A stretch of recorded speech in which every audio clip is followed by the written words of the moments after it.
आपकी खबरों में। चलिए शुरुआत करते हैं हमारी पहली खबर से। हमारी पहली खबर है, देश में वैक्सीन के तीसरे चरण की शुरुआत रोहतक पीजीआई से हो चुकी है। तीसरे चरण की पहली डोज प्रदेश के गृह एवं स्वास्थ्य मंत्री अनिल विज को दी गई थी। अब इस ट्रायल में वॉलंटियर के तौर पर शामिल होने के लिए नेता और समाज के प्रबुद्ध लोग भी सामने आने लगे हैं। रोहतक पीजीआई में अब विश्व हिंदू परिषद के राष्ट्रीय सह महासचिव सुरेंद्र जैन और हरियाणा के प्रमुख उद्योगपति राजेश जैन ने भी तीसरे चरण में वॉलंटियर के तौर पर वैक्सीन की डोज ली। उन्होंने लोगों से अपील की कि ज्यादा से ज्यादा लोग इस कोरोना संक्रमण के खिलाफ तीसरे चरण की लड़ाई में आगे जाकर सहयोग करें। साथ ही सुरेंद्र जैन ने कहा कि कोरोना संक्रमण के खिलाफ देश में निर्णायक लड़ाई चल रही है और कोवैक्सीन के ट्रायल में भी उन्होंने शिरकत की है तथा एक वॉलंटियर के तौर पर उन्हें डोज दी गई है। इसी के साथ ही चलिए बढ़ चलते हैं हमारी अगली खबर की ओर। हमारी अगली खबर है मध्य प्रदेश से। मध्य प्रदेश के सीहोर में चंदेरी के पास पनीर फैक्ट्री में प्रशासन ने जांच के लिए देर रात करीब 7:30 बजे धावा बोल दिया। फैक्ट्री को लेकर किसान, समाज सेवी, कर्मचारी व अन्य लोग कई तरह की शिकायतें काफी लंबे समय से करते आ रहे थे। वहीं जयश्री गायत्री फूड लिमिटेड पर आरोप लगे हैं कि वह दूध उत्पाद बनाने में अत्यधिक केमिकल्स का प्रयोग कर रहे हैं, जिसके चलते सैंपल लेने प्रशासनिक अधिकारी पहुंचे। बताया जा रहा है कि कार्रवाई के लिए अधिकारियों को शासन स्तर से निर्देश मिले थे, जिसके चलते बिना सूचना दिए वह मौके पर पहुंच गए। फिलहाल कार्रवाई के दौरान सैंपल लिए गए हैं। साथ ही फैक्ट्री के बाहर किसान भी एकत्रित हो गए, जिनकी शिकायत थी कि फैक्ट्री के वेस्ट मटेरियल का निष्पादन नहीं किया जा रहा है। इसी के साथ ही चलिए बढ़ चलते हैं हमारी अगली खबर की ओर। हमारी अगली खबर उत्तर प्रदेश के बदायूं से है, जो कि है उत्तर प्रदेश के बदायूं में कादर चौक के रेवा गांव में एक 40 साल के किसान की उसी के घर में गोली मारकर हत्या कर दी गई। घर में मौजूद बच्चों ने हत्यारे को देख तो लिया, लेकिन मुंह पर कपड़ा बंधे होने के कारण उसे पहचान नहीं पाए। परिवार वालों ने घटना की सूचना थाना पुलिस को दी। पुलिस ने शव को कब्जे में लेकर पोस्टमार्टम के लिए भेज दिया है। साथ ही घटना की जांच पड़ताल भी शुरू कर दी है। मृतक ओमकार के भाई का आरोप है कि ओमकार खेत से वापस लौट रहा था, तभी कुछ अज्ञात व्यक्ति गोली मारकर भाग गए। हम लोग देख नहीं पाए, लेकिन घर में मौजूद बच्चों ने उसे देख लिया था। वह मुंह पर कपड़ा बांधे हुआ था। हमारी किसी से कोई रंजिश नहीं है और न ही हमें किसी पर शक है। इसी के साथ ही चलिए बढ़ चलते हैं हमारी अगली खबर की ओर। हमारी अगली खबर यूपी के बांदा से है। यूपी के बांदा में सिर्फ प्रेमी ने अपने बड़े भाई की साली को पहले कुल्हाड़ी से काटा और फिर खुद ही ट्रेन के आगे कूदकर खुद भी आत्महत्या कर ली।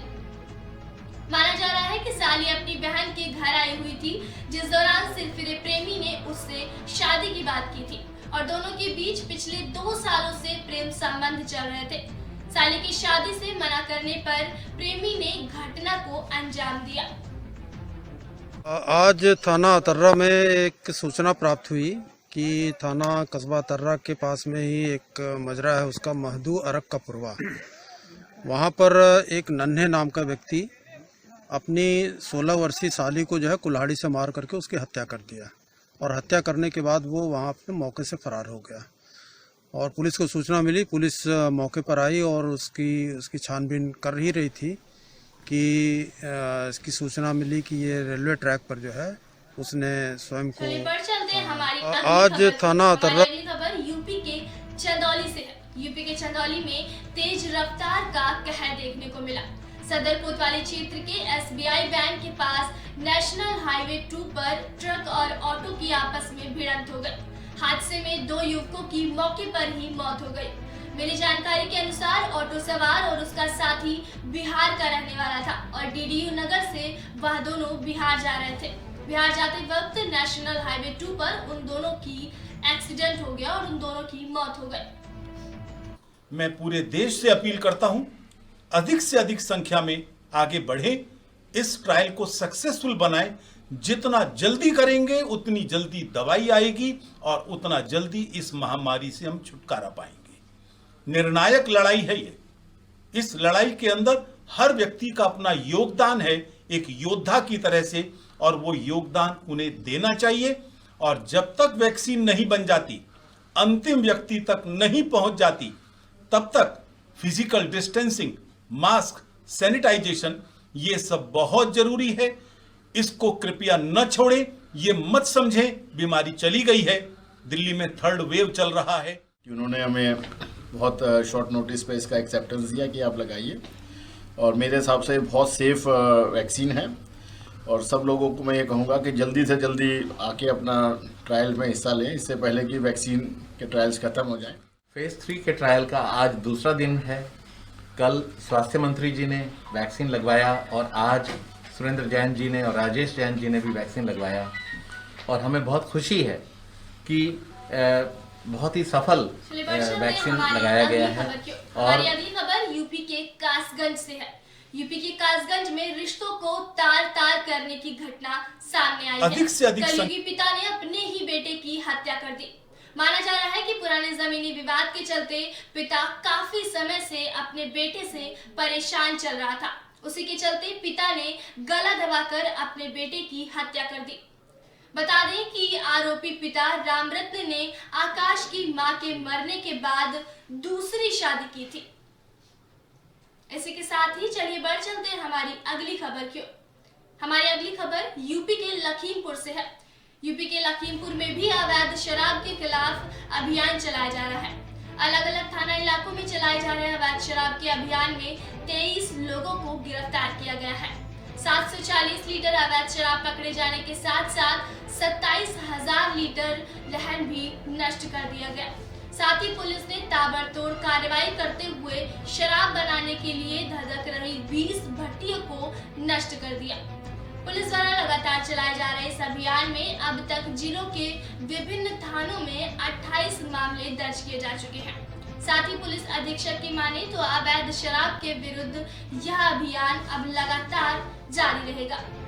जनपद खीरी में लगातार अवैध और कच्ची शराब के विरुद्ध अभियान पुलिस के द्वारा चलाया जा रहा है। इसी क्रम में आज पुलिस के द्वारा कार्रवाई करते हुए जनपद के विभिन्न थानों में 28 अभियोग पंजीकृत किए और 20 अवैध शराब की भट्टियों को नष्ट किया गया। 23 लोगों को जो इस कार्य में संलिप्त थे उनको गिरफ्तार किया गया। 740 लीटर शराब बरामद की गई और लगभग 27,000 लीटर लहन को पुलिस के द्वारा नष्ट किया गया। यह कार्रवाई आगे भी इसी तरह जारी रहेगी और जो भी व्यक्ति इस कार्य में संलिप्त है और जो भी शराब माफिया इस कार्य में संलिप्त है उनके विरुद्ध कड़ी से कड़ी कार्रवाई की जाएगी। जनपद खीरी में लगातार अवैध। हमारी अगली खबर यूपी के कुशीनगर से है। यूपी के कुशीनगर पुलिस ने अब जनपद में अवैध शराब के खिलाफ अभियान चलाया। इस अभियान के तहत 330 लीटर अवैध शराब बरामद की गई है। कुशीनगर जनपद में पुलिस द्वारा की गई इस कार्रवाई से शराब कारोबारियों में खलबली मच गई है।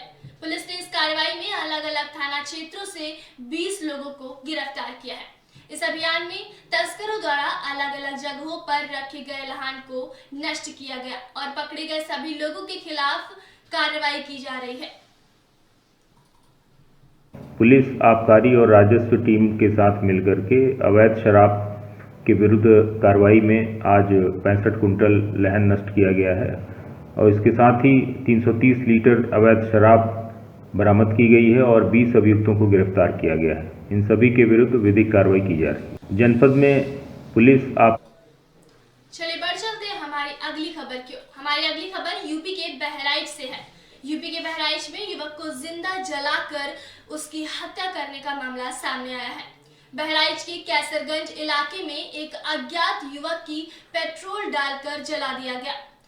बता दें कि युवक का शव लखनऊ बहराइच मार्ग के पास अली की बाग में शेमल के पेड़ के पास जली हालत में मिला। घटनास्थल पर पुलिस ने पहुंचकर मामले की जांच करना शुरू कर दिया है। ग्राम अकबरपुर खुर्द में बहद अली के बाग में एक सेमल के पेड़ के पास जली हुई हालत में एक व्यक्ति का शव पाया गया है।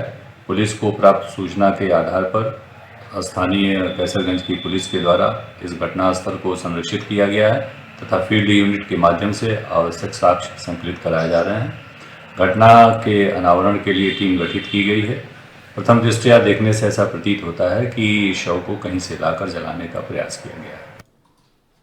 चलिए बढ़ चलते हैं हमारी अगली खबर की ओर। हमारी अगली खबर यूपी के सीतापुर से है।